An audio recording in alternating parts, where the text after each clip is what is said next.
Jail से ले आने वाला प्रभु यीशु मसीह की आदि पवित्र नाम में सब पवित्र लोगों से बंद देता हूँ। प्रभु की बड़ी दया है कि प्रभु ने और भी एक दिन हमारे आयु में जोड़ दिया।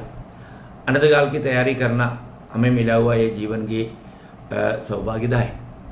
ये एक सच में एक बड़ा दर्शन है। प्रभु में बुलाहट पाने के बाद में हमको आनंदता का वो प्रकाश नहीं मिला तो हम उसका सच्चा तैयारी कभी नहीं कर सकता, और तैयारी होना कितना जरूरी बात है।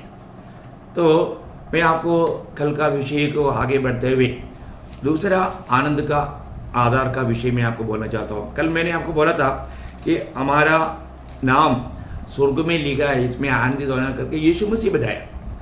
यीशु मसीह ने जो बताया तो बहुत खास बात है ना। वो बात बाइबल हमें बताता है कि अगर जिसका नाम जीवन का किताब में नहीं है वो लोग दूसरा मृत्यु में जाएगा। ये बात सख्त बात है, इसलिए हमको मेरा नाम जीवन का किताब में लिखा है कि नहीं ये जानना, और वो जानकारी हमें आनंद में उमड़ने देगा। कितना बड़ी बात है, कितना खास बात है। मैं आग्रह करता हूँ आपने कल का संदेश सुनने के बाद में अपने जीवन को परखा होगा। नहीं परखा तो धोखा है प्रियो।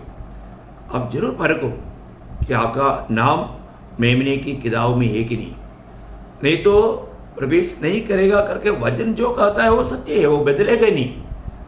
तो आज मैं आपको उसका दूसरा पॉइंट हमें इसमें, क्योंकि ये दुनिया का बात नहीं, ये प्रभु के लिए अलग किया हुआ लोगों का बात है। तो उनमें प्रभु का लोग आनंद करना चाहिए। किसमें? कष्ट में आनंद करना है ना। पहला पत्रोस 4 अध्याय उसका 13 वचन पढ़ेंगे। पहला पत्रोस 4 अध्याय का 13 वचन। पर जैसे जैसे मसीह के दुखों में सहभागी होते हो आनंद करो। देखा, मसीह की कष्टों में सौभाग्य होता है तो आनंद करो। देखिए बहुत बड़ी बात है। हमारे जीवन में हमें आनंद करने का दूसरा एक विषय है। मसीह की दुखों में या मसीह के कारण, मसीह के नाम के कारण, उसका 14 वचन भी पढ़ना। फिर यदि मसीह के नाम के लिए तुम्हारी निंदा की जाती है तो तुम धन्य हो, क्योंकि महिमा का आत्मा जो परमेश्वर का आत्मा है तुम पर छाया करता है। देखा, इसका मतलब प्रभु यीशु मसीह के नाम के प्रति तुम्हारा निंदा होता है, तुम्हें कष्ट होता है, उसमें हमें आनंद करना प्रियो, आनंद करना। क्योंकि हम हर एक पवित्र लोग ये बात को जानना है कि मेरे जीवन में मिला हुआ बुलाहट कितना श्रेष्ठ है, और आज प्रभु का मेरे प्रति इच्छा योजना क्या है, ये जानना बहुत जरूरी बात है। अगर हम नहीं जानेगा तो है, क्योंकि उसी पहला पत्रोस 2 अध्याय का 21 वचन में हम लोग क्या पढ़ता, और तुम इसी के लिए बुलाए भी गए हो क्योंकि मसीह भी तुम्हारे लिए दुख उठाकर तुम्हें एक आदर्श दे गया है कि तुम भी उसके पद चिन्हों पर चलो। देखा, इसका मतलब हमको बुलाने वाला प्रभु यीशु मसीह स्वयं एक कष्टों में होकर गुजरा है, और हम उस कष्ट की राह पर चलने के लिए हमको भी बुलाया। इसका मतलब कष्ट की राह पर चलने वालों को कष्ट होगा है, परंतु कई बार कई लोग क्या बोलता, तुम प्रभु में विश्वास करो तेरा सारा कष्ट दूर हो जाएगा है, और तुम्हें कभी संकट नहीं आएगा। ये सब झूठी बातें प्रिय है ना। यीशु मसीह ने स्वयं यूहन्ना 16:33 में कहा, तुम्हें दुनिया में क्लेश है परंतु मैंने दुनिया को जीत लिया।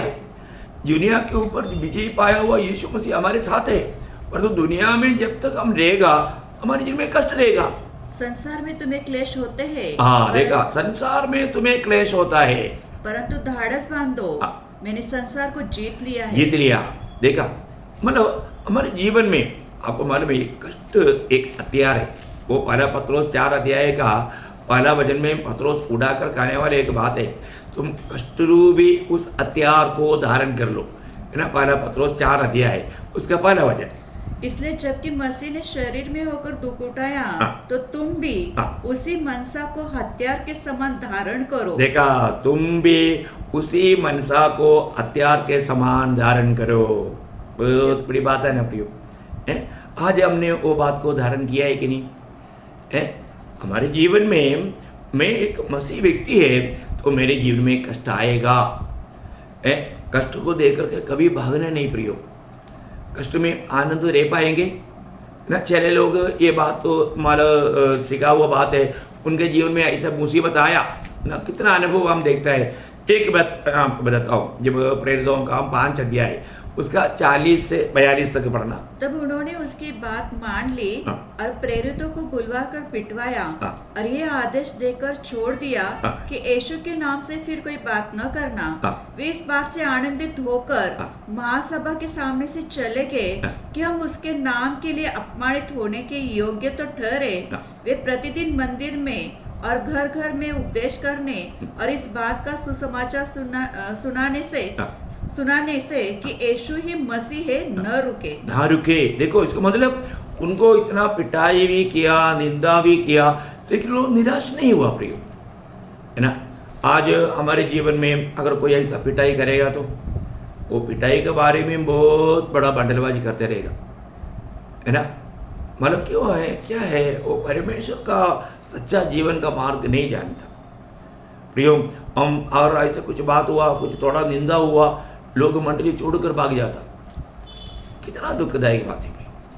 हमारा मंडली जीवन में आने के बाद में, प्रभु में आने के बाद में हमेशा कष्ट सहने का एक तैयारी है, निंदा सहने का एक तैयारी हमें चाहिए। ये बहुत महत्व की बात है ना। शायद मतलब ये बात को लोगों को समझना थोड़ा कठिन है, लेकिन अनंतता का तैयारी के लिए ये जरूरी बात है। मैं आपको बताना चाहता हूँ, जबकि मैं आर्मी में सर्विस किया, आर्मी में एक सच्चा सोल्जर बनना है तो उनका जो ट्रेनिंग जो है उसका सही प्रकार ट्रेनिंग लेने वाला एक अच्छा सिद्ध योद्धा बन जाता। बहुत बड़ी बात है एक योद्धा।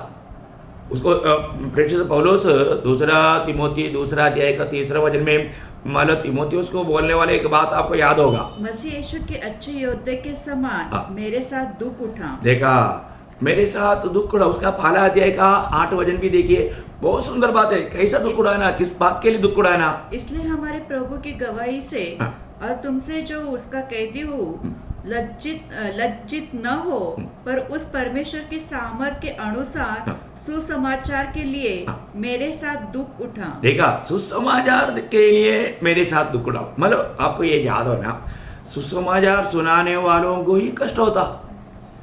प्रभु यीशु मसीह के नाम की प्रचार करने वालों को ही, ये मतलब अपने प्रार्थना ग्रुप में प्रचार करने की बात नहीं, बाहर लोगों के साथ यीशु मसीह की सुसमाचार बांटने के टाइम पर आज बहुत लोग ये विषय के बारे में बिल्कुल वो लोग जानबूझकर ऐसे बातों को दबाता है। ये अच्छी बात नहीं प्रिय। प्रभु यीशु मसीह का गवाह बनने के लिए, सुसमाचार सुनाने के लिए हमको बुलाया, और सुसमाचार के खातिर हमें कष्ट, क्लेश, निंदा, बदनामी सब कुछ आएगा, है ना। तो इसका मतलब क्या है कि आज मेरे जीवन में आज वो कष्ट जब आएगा, कष्ट को देख करके मैं भागता है या कष्ट का सामने करने की तैयारी में, और कष्ट आता है तो मैं आनंदित होता ही क्या? देखिए, बुलाहट पाया हुआ हर एक लोगों को उस अनंतता का दर्शन चाहिए। मैं इसलिए आपको बोलता हूँ, इस जीवन में ही अनंतता के लिए हम कुछ प्राप्त कर सकता है, और वो वचन के अनुसार होना चाहिए, है ना। कष्टों का लाभ के बारे में प्रभु यीशु मसीह ने कहा हुआ शब्द मत्ती के सुसमाचार 5 अध्याय का 10 से 12 तक का वचन आप थोड़ा ध्यान से सुनना। धन्य है वे जो धार्मिकता के कारण सताए जाते हैं, क्योंकि स्वर्ग का राज्य उन्हीं का है। देखिए, अगर आप मसीह के कारण सतावट में नहीं जाता ना, आप स्वर्ग राज्य में मिलेगा ही नहीं। 1000 साल के राज्य में आपका भाग नहीं होगा।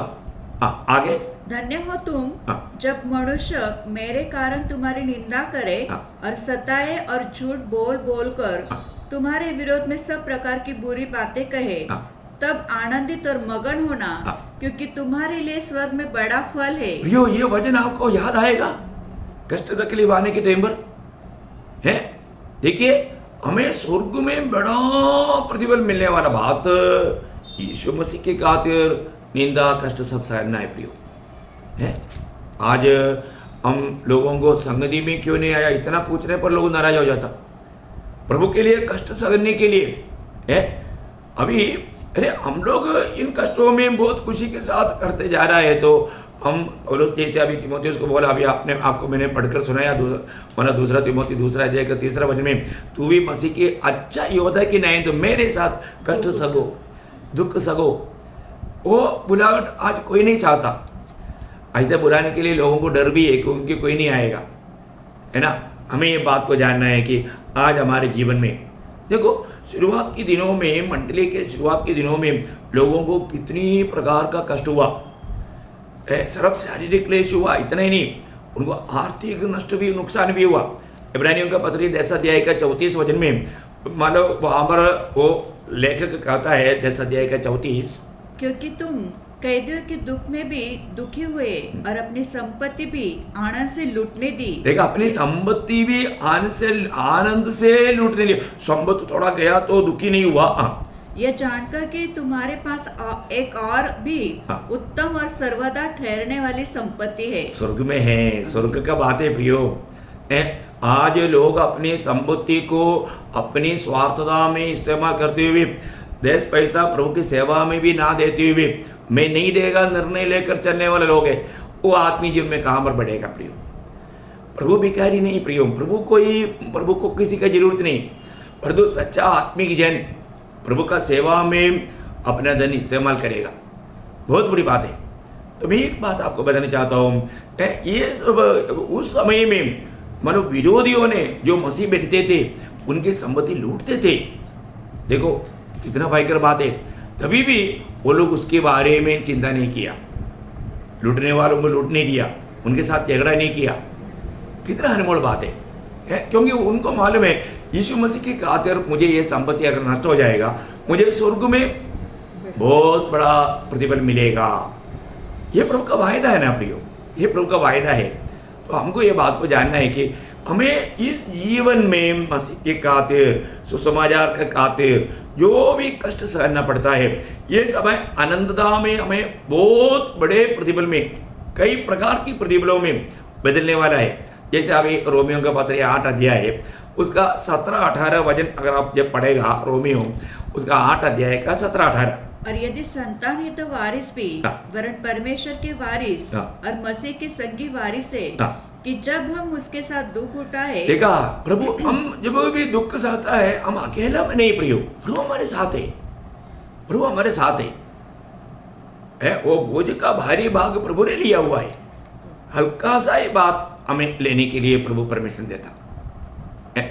तो अब ये कष्ट क्या करता, तो उसके साथ महिमा भी पाएंगे। देखा, महिमा पाएगा, महिमा पाएगा प्रियो। प्रभु का हमें बुलाने के पीछे प्रभु का उद्देश्य तक क्या है? दूसरा थिस्सलुनीकियों 2 अध्याय है, उसका 14 वचन में सुसमाचार के द्वारा प्रभु ने हमें क्यों बुलाया? जिसके लिए उसने तुम्हें हमारे सुसमाचार के द्वारा बुलाया कि तुम हमारे प्रभु यीशु मसीह की महिमा को प्राप्त करो। क्या बात है प्रिय, यीशु मसीह की महिमा प्राप्त करने के लिए हमको बुलाया है। क्या आज भी बहुत लोग मानो विश्वासी लोग कहता है, लेकिन मानो किसके लिए बुलाया है, मुझे क्या करना चाहिए, ये ज़िंदगी एक ही मौका है, वो मुझे कैसा मेरा समय को मानो इस्तेमाल करना चाहिए, उसका बारे में अनजान है। वो व्यक्ति कितना बड़ा धोखा खाएगा। हमें ये बात को परखना है।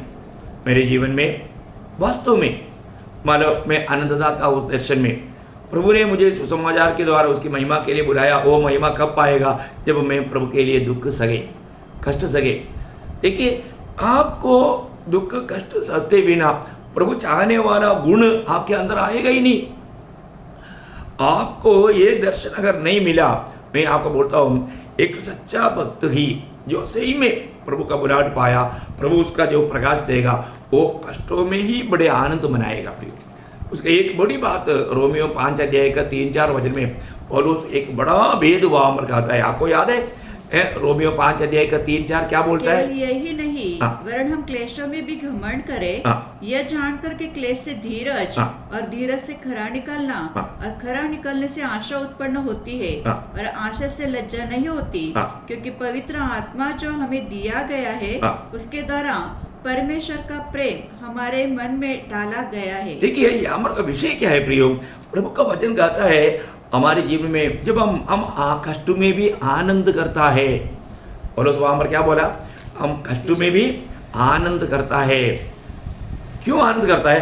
क्योंकि कष्ट से होकर के जाएगा तो हमारा धीरज बढ़ता है। धीरज में आगे बढ़ते रहेगा तो हम खरा निकलता, बोलेगा तो हम और भी शुद्ध और सिद्ध बनता। और उसके आगे हमारे जीवन में आशा में भर जाता, उस आनंद आशा में, जीवित आशा में हम बढ़ते जाता। बहुत अनोखी बात है।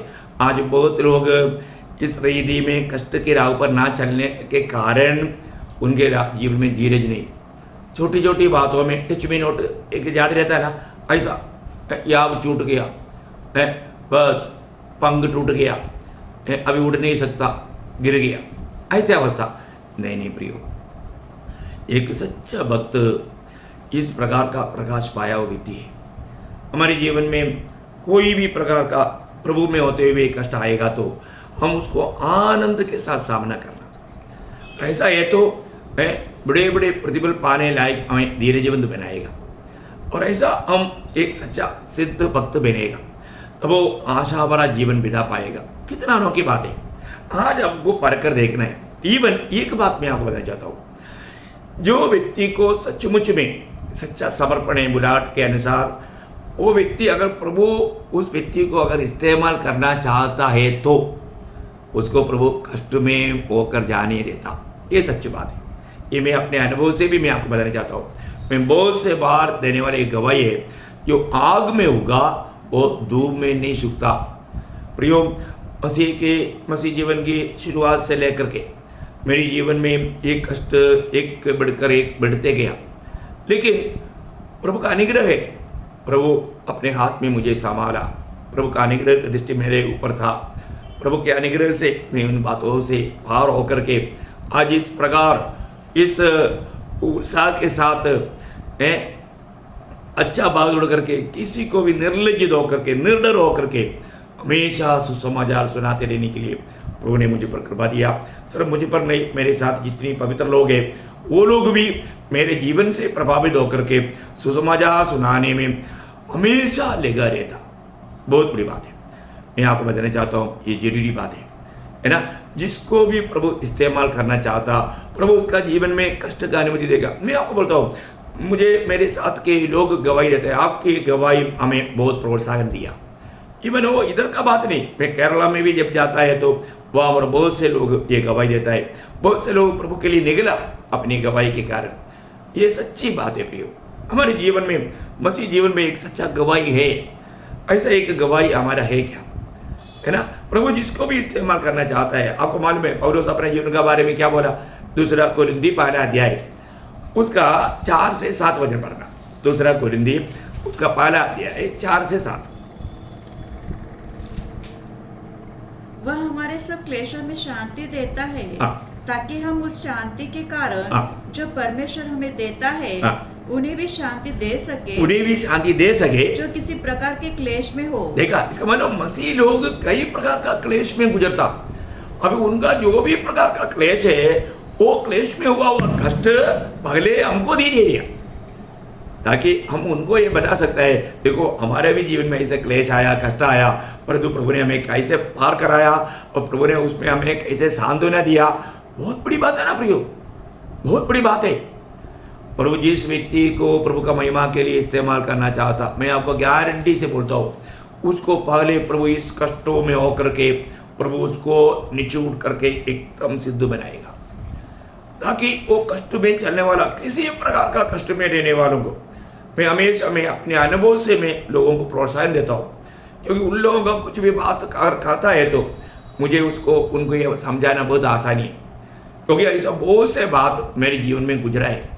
मैं उस बात को लेकर के मैं उनको समझाता हूँ। इसलिए मैं आपको बताना चाहता हूँ, पौलुस का जीवन में पौलुस को इतना कष्ट में होकर के क्यों गुजरने दिया प्रभु ने, क्योंकि प्रभु ने उसकी बुलाहट के समय में अनन्यास को मतलब प्रेरित 9 अध्याय का 16 वचन में कहा, और मैं उसे बताऊंगा कि मेरे नाम के लिए उसे कैसा कैसा दुख उठाना पड़ेगा। देखा, कैसा कैसा मतलब भिन्न भिन्न प्रकार का, ये भिन्न भिन्न प्रकार का कष्ट में होकर के गुजरने से आप वास्तव में आप थोड़ा नहीं जा रहा है। एक्चुअली एक प्रकार बोलेगा तो आप नाश नहीं हो रहा है, आप प्रभु के लिए मूल्यवान बन रहा है, मूल्यवान भिन्न भिन्न प्रकार।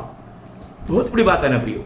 तो ये बात पत्रोस बोलता ना, पत्रोस 1 अध्याय उसका 7 वचन में पत्रोस क्या बोलता मालूम है? और यह इसलिए है कि तुम्हारा परखा हुआ विश्वास जो आग से ताए हुए नाशवान सोने से भी कई अधिक बहुमूल्य है। हाँ। यीशु मसीह के प्रकट होने पर हाँ। प्रशंसा हाँ। और महिमा हाँ। और आदर का कारण ठहरे। देखा, प्रशंसा, महिमा और आदर का कारण ठहरेगा इस छोटा सा जीवन में, इस कष्ट में आप आनंद से जाएगा। तो देखिए, सोना मूल्यवान कब बनता? जब वो आग में गुजर जाता है, आग में होकर के जाता है। देखो, ये सच्ची बात है ना प्रियो। प्रभु के लिए हम मूल्यवान कब बनेगा? जब हम इस प्रकार का कष्ट में होकर के जाएगा। तो आप कष्ट में होकर के जाने के लिए तैयार नहीं, प्रभु के दृष्टि में आपका कुछ भी मूल्य नहीं रहा। आप मूल्यवान नहीं बन सकता। आप प्रभु के हाथ में उपयोगी बर्तन नहीं बन सकता। आपको प्रभु अपना महिमा के लिए इस्तेमाल नहीं कर सकता। न इस्राएल को भी प्रभु ने जब शुद्ध करने के लिए प्रभु ने क्या किया करके लिखा मालूम है? भजन संहिता 66 अध्याय का 10 वचन आप पढ़ना। भजन संहिता 66 अध्याय का 10 वचन। Lord Jesus, thank you father. क्योंकि हे परमेश्वर, हाँ। तूने हमको जांचा, हाँ। तूने हमें चांदी के समान ताया था। देखा, चांदी की समान ताया था हमें। देखा, प्रभु को उपयोग होना है तो हमें इस रीति में ताया जाने का जरूरत है प्रियो। बहुत बड़ी बात है अपने जीवन में। इस्राएल को प्रभु ने ये 40 साल मरुस्थल में क्यों चलाया? उसका एक महान वेद अनुवाद व्यवस्था वर्णन 8 अध्याय का 2 वचन में 3 बात वहां पर कहा। 3 बात अब ध्यान से सुनना है ना। प्रभु हमारे जीवन में कष्ट भेजने का एक बड़ा उद्देश्य वहां पर लिखा। 8 का 2। और स्मरण रख कि तेरा परमेश्वर यहोवा हाँ। उन 40 वर्षों में हाँ। तुझे सारे जंगल के मार्ग में से हाँ। इसलिए ले आया है हाँ। कि वह तुझे नम्र बनाए। पागले बात, नम्र बनाना। प्रियो, कष्ट किस लिए है? नम्र बनने के लिए, नम्र बनने के लिए। देखो, घमंड सबसे पहला पाप है। आप घमंडी ना बने। आपको प्रभु नम्र बनाना चाहता है प्रियो, नम्र बनाना चाहता है। कितना अच्छी बात है। नम्र ऐसा नहीं बनता प्रियो। जब तक आपको ये कष्ट के मार्ग में नहीं गुजरेंगे, आप जैसा प्रभु चाहता है वो नम्रता का सीढ़ी नहीं उतर पाएगा। बहुत बड़ी बात है। यीशु मसीह ने हमें दिया हुआ आदर्श नम्रता है प्रियो। वो नम्रता हमें प्राप्त करे और तेरी परीक्षा करके ये जान ले हाँ। कि तेरे मन में क्या क्या है। देखा, तेरे मन की बात को जाने, तेरे मन में क्या है। देखो, कई लोग मन की बात छिपा कर रख करके बाहर से ऑटो से अच्छी बात कर करके जीवन बिताता है, भक्ति करता है। नहीं, कष्ट आने के टाइम पर मालूम पड़ेगा है ना उनके मन में क्या है। और आगे और तीसरा बात, और कि तू उसकी आज्ञाओं को पालन करेगा या प्रभु नहीं। की आज्ञा पालन करेगा कि नहीं। देखो प्रियो, कष्ट आने के समय में लोग आज्ञा छोड़ देता। अभी कितनी लोग मतलब कितनी प्रकार का आज्ञाओं को छोड़ करके अपने जीवन बिता रहे हैं। क्यों? क्योंकि कष्ट है। वो बोलते हैं कष्ट है मीटिंग में क्यों नहीं आया, हमको तकलीफ था है, तकलीफ बोलता है। आपको शर्म आना चाहिए। जिस प्रभु ने, महान परमेश्वर, स्वर्गीय महिमा छोड़कर दुनिया में आकर हमारे लिए हमारा पाप का भयानक सजा हमारे लिए उठाया, उस प्रभु के सामने ऐसा बात बोलने के लिए आपको शर्म नहीं आता? मैं आपको बोलता हूँ, आज सच में उनको मिला हुआ और उधार पाया है तो उनको मिला हुआ उधार कितना बड़ा है, मौत का है, उन्होंने नहीं जाना। प्रियो, धोखा मत खाओ। हमारे जीवन में हम कष्ट बोल के पीछे नहीं हटना प्रियो। हमें अपना प्राण को भी अप्रिय जानना, नहीं तो हम प्राण को जीतेगा नहीं। ये तो प्रभु का क्लियर वचन है। इसलिए धोखा नहीं खाना।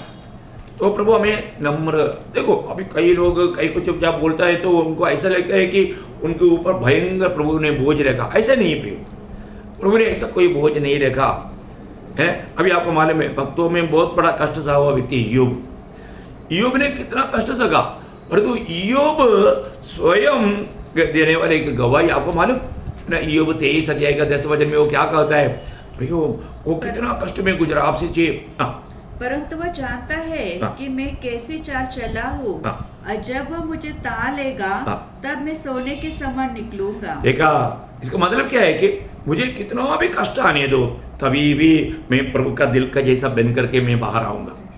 देखा, मतलब मैं प्रभु को दुख नहीं दूंगा, प्रभु का नाम निंदा नहीं करूंगा, मैं हमेशा प्रभु का महिमा करेगा। प्रियो, ऐसा आज हम कह पाएंगे है ना। एक सच्चा भक्त के जीवन में ऐसा कार्य होना ये प्रभु का चाहत है ना। ऐसा नया नियम में हम लोग एक भक्त को देखते हैं, पौलुस।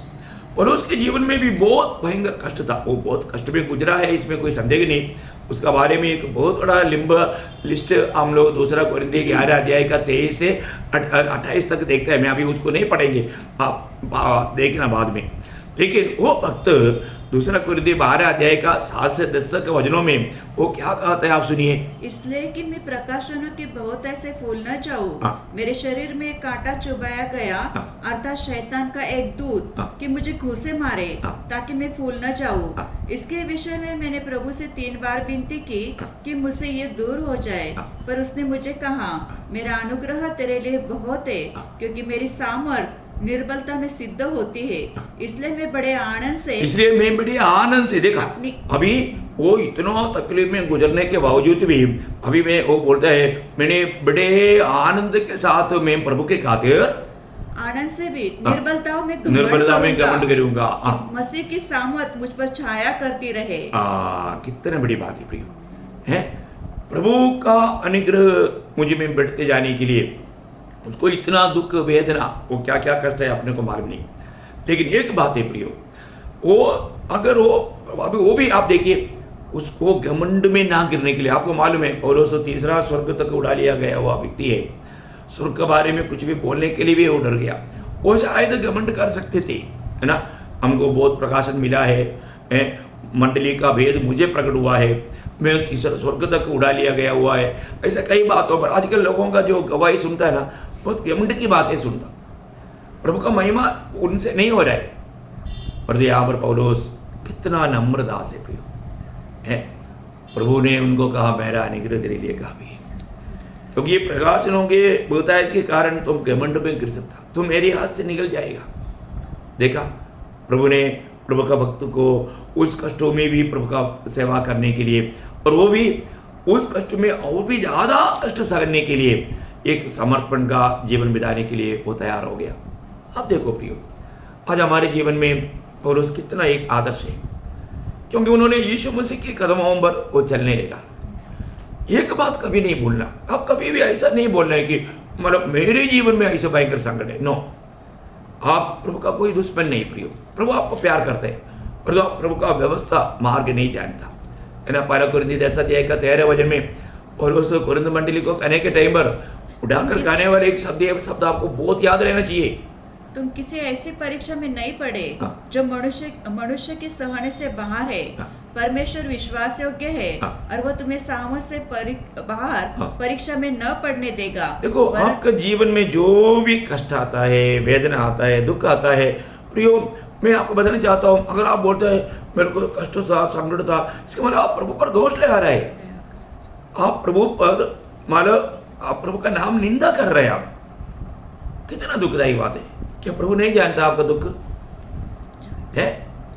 इसका मतलब क्या है कि मैंने जिस प्रभु पर विश्वास किया वो मुझे एक अच्छा दौड़ने में मेरे को सहायता नहीं करता, वो फेल हो गया, मैं नहीं, वो फेल हो गया, ऐसा आपका बोलने का अर्थ हो गया। कितना दुख भरा बात है। आप उस प्रभु को इतना दुख वेदना देते हो, है प्रियो। प्रभु जाने बिना आपका एक बाल भी नहीं गिरता, है ना। आपका जो भी प्रबंध प्रभु करता है प्रियो, वो आपका भलाई के लिए। दावीद ऐसे एक शब्द बोलता है 57 भजन संहिता का 2 वचन का आखिरी भाग में, है ना। मतलब वो बहुत सुंदर वचन है। परमेश्वर को जो मेरे लिए सब कुछ सिद्ध करता है। देखा, जो मेरे लिए सब कुछ सिद्ध करता है प्रियो, मेरे लिए सब कुछ सिद्ध करने वाला मेरा प्रभु है। आज हम यीशु मसीह के लिए कितना मूल्यवान है, उसके लोगों से खरीदा हुआ है, हम उसके लिए कितना प्रिय है प्रियो। ऐसा लोग ऐसा नहीं कहना। इसलिए हम मसीह की दुखों में या मसीह के खातिर या उसके सुसमाचार के खातिर हमें जो भी कष्ट, संकट, दुख, निंदा, वेदना भी जो भी होता है, इसमें हम कभी भी निराश नहीं होना, आनंदित और मगन होना, क्योंकि आनंदता में हमें बहुत बड़ा प्रतिफल है, बहुत बड़ा आशीष है। मैं आपको बोलता हूँ, इसका ये बात बोलने के लिए जाता है तो नदी बहता है, क्योंकि कितना भी बयान करें तो बहुत कम है। लेकिन फिर भी मैं समय को सीमा दे करके मैं यहाँ पर रुकना चाहता हूँ, और मैं इस विषय में आपको इतना मैं बताना चाहता हूँ, हम कष्टों में आज आनंद दे गया है मसीह के खातिर। दुनिया में आपने कुछ काम करके थक गया, वो बात अलग है।